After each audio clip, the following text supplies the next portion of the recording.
Ayan mga kamangyan, isa pong mapagpalang araw. Balin nga, karating ko lang dito sa bahay ng isang kilalang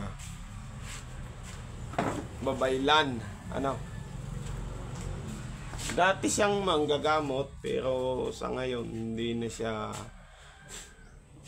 gumagamot kasi sa katandaan na. Pero yun nga, meron siya mga gamit na pinakita sa akin na talagang nakakabilib. Kumbaga yung palang mga bagay na ganun talagang nag-i-exist. Yung pinakita niya sa akin, yung libro ho na talagang walang sulat. Nagkakasulat lang daw yon pag mahal na araw, o kaya unang Biyernes ng buwan. Yung pinakita niya sa akin dito ay bali itong isang libo ng kahoy na ito daw talaga ay napakatagal na. Matagal na ito ho yun. Yan. Kalimitan daw ginagamit niya ito sa gamutan, spiritual lalo na sa mga nakukulam na babarang. Ayan. Mapapansin nyo, nandyan pa yung dagta mismo nung kahoy na yon. Pero kung mapapansin nyo, bato na po yan. Ayan. At dati daw itong sinubukan sa testingan, isinabit sa hayop. Talagang tested na talagang pati yung hayop ay kumbaga tinama man ay hindi po tinablan. Yan. Napakalakas nung gamit niya. Parang gusto ko lang humingi ng kapiraso. Kasi bihira itong ganito na yung mismong dakta nandito pa. At ito yung pinakang the best na nakita ko sa kanya. Dalawang klase.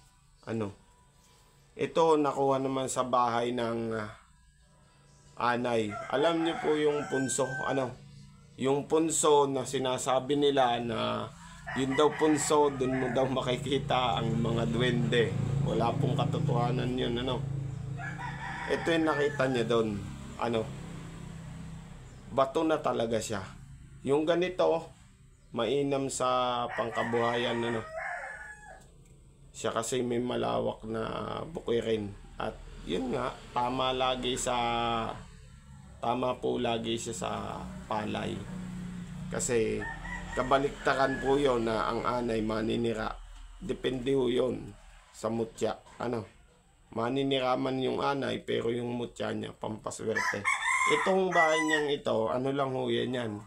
Pinakang rest house lang ho.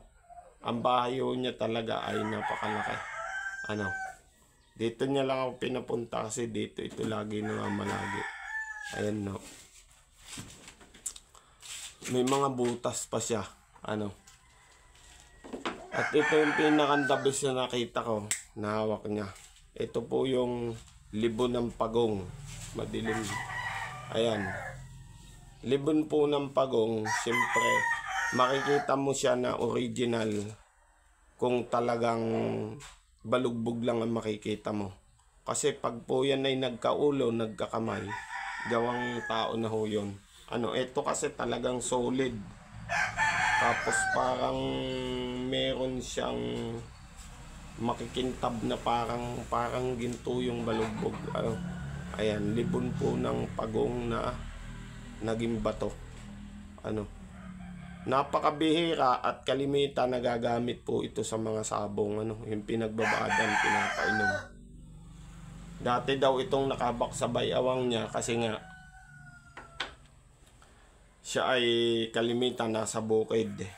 Kabaliktaran din po na sabi ay mabagal ang pagong, mabagal ang usad ng kabuhayan. Hindi kabaliktaran ho yan. Ang totoo ho niyan ay talaga hong mahusay siya sa hanap buhay at tulad ng sinabi ko, meron siyang lihim na orasyon. Ayan, bale, ang pangalan ho niya ay Tatay Casio. Ano, hindi ko alam kung kailan siya handang magpakita sa inyo. Ano, mga kamangyan. Shoutout to sa lahat at kung bago ka pa lang siyempre sa channel ko, huwag mo kakalimutang mag-click ng bell button. Ano po, mapagpalang araw sa lahat at God bless.